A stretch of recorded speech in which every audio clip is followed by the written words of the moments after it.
welcome to Werezilla's Retrospective. I'm your host, Werezilla.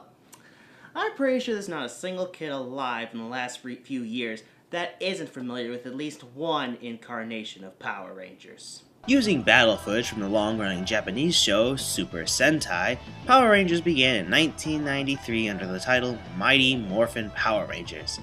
In the intervening times since then, Power Rangers has gone through dozens of incarnations, some better than others. After 3 seasons of Mighty Morphin and Zeo, the creators ran into a problem.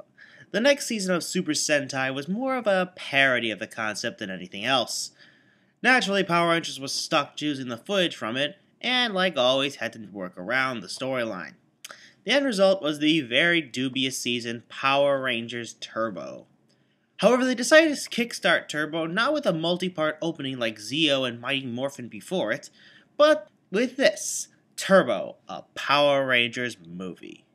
Well, I guess that is a good idea. I mean, it can't be any worse than the first movie, and at least this one's in continuity with the show, right? It can't be that bad.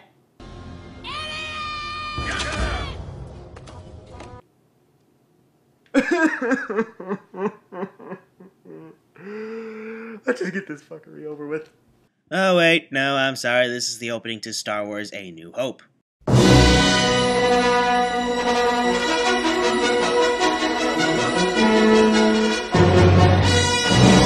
We begin with a bad Zordon impressionist narrating over an opening text crawl. On a distant planet lives a great wizard named Larigo. He is the keeper of a golden key which unlocks the dimensional gateways of the universe. Larigo is hunted by Divatox, a wicked galactic pirate who needs the wizard's power to release a terrible demon-like creature. Divatox? Sounds more like a brand of stress-relieving medicine than a threatening villain. Do you suffer from splitting headaches? Are you tired of living in constant pain because of having a team of teenagers with attitude ruining your evil plots? Then try Werezilla's new Divatox, a new stress-relieving medicine to help your battles against Technicolor teenagers and their giant robots a little easier. Ask your doctor if you're healthy enough for Divatox. Side effects may include bad wardrobe choices, hiring your idiot nephew as a minion, and firing torpedoes which somehow makes monsters grow. Her plan is to join with him in a sinister marriage and bring forth a reign of terror on the galaxy. Didn't Rita Repulsa already try that on Lord Zed back in Season 2 of Mighty Morphin? Because we all know that worked out so well for her. On Larigo's planet, we see Divatox's minions, the Piranhatrons, and wow, those are bad costumes even by Power Rangers standards.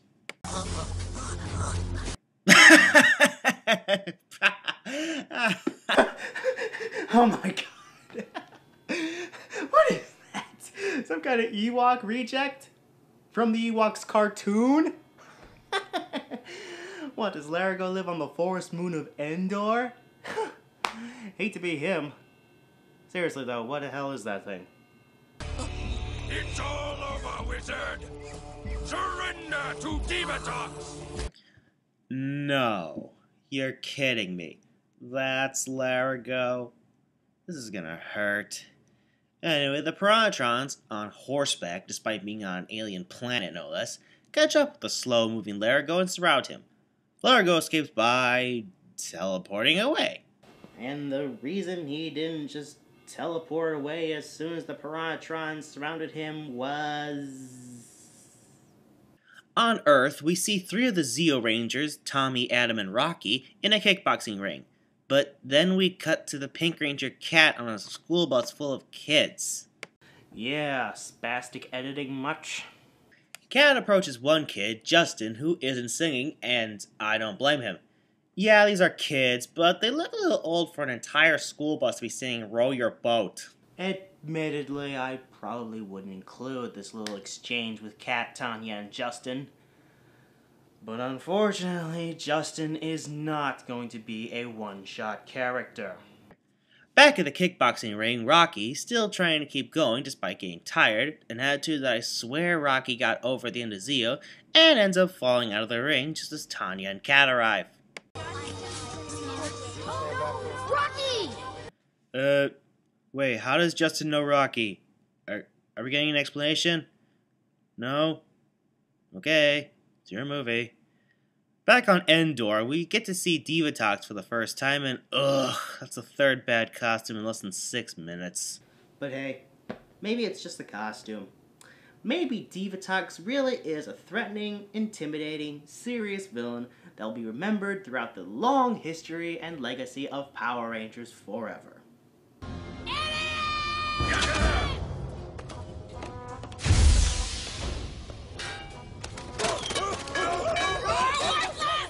Or maybe she's a whiny little annoyance that makes me want to choke a bitch.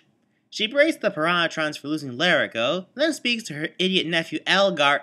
Oh jeez, again with the badly designed villains. When a monster makes Jindrak from Wild Force look dignified, you have a serious problem. Again, we are exactly 6 minutes and 31 seconds into the movie, and we've already gotten several designs that would get laughed off the set of Power Rangers. Oh, wait. Right. Oh, and apparently Elgar had a different voice actor in the movie that he would later have into the actual season. Elgar berates the badly dressed Piranhatrons, but thankfully Rygok, the first villain that looks threatening in the entire movie, cuts off his robot hand. Divatox comes up with a new plan to kidnap Larigo's family to make the wizard come to her willingly.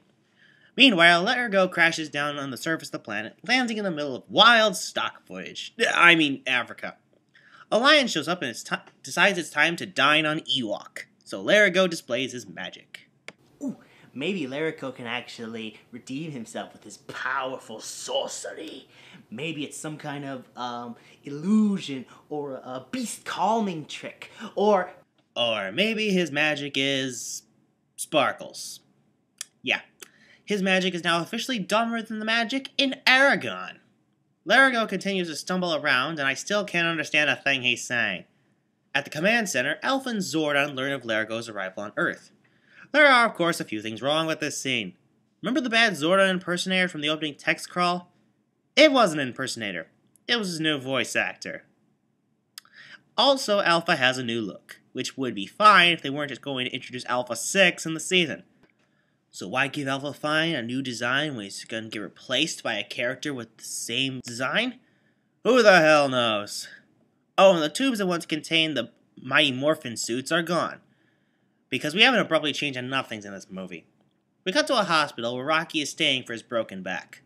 let me get this straight. Being a ranger for 3 years, which includes falling out of the Megazord, which is kaiju size by the way, on a regular basis, does nothing, but falling out of his ass on the boxing ring is what breaks him.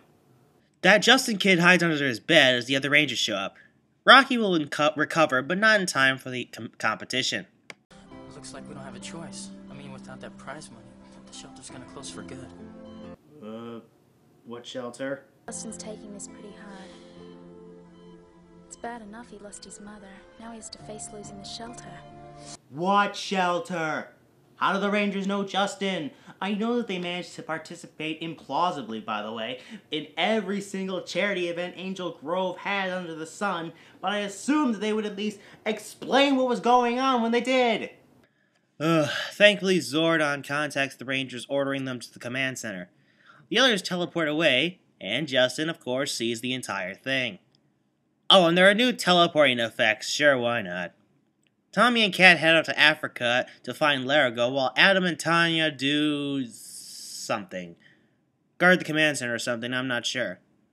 Oh, and Zordon makes this little comment.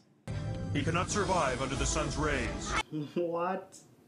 That's really what Alpha meant earlier when he said... Why would he come here? He knows he can't survive on Earth for very long. I'm not a scientist, and I know Alpha and Zordon aren't exactly...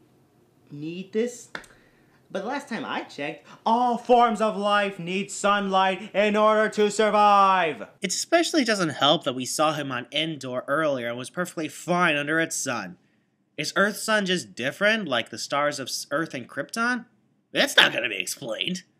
On Divatox's submarine, yes, a submarine, just roll with it, Elgar asks why they don't just forget about Larigo and go back to the business of space pirating. Yes, space pirating, just roll with it.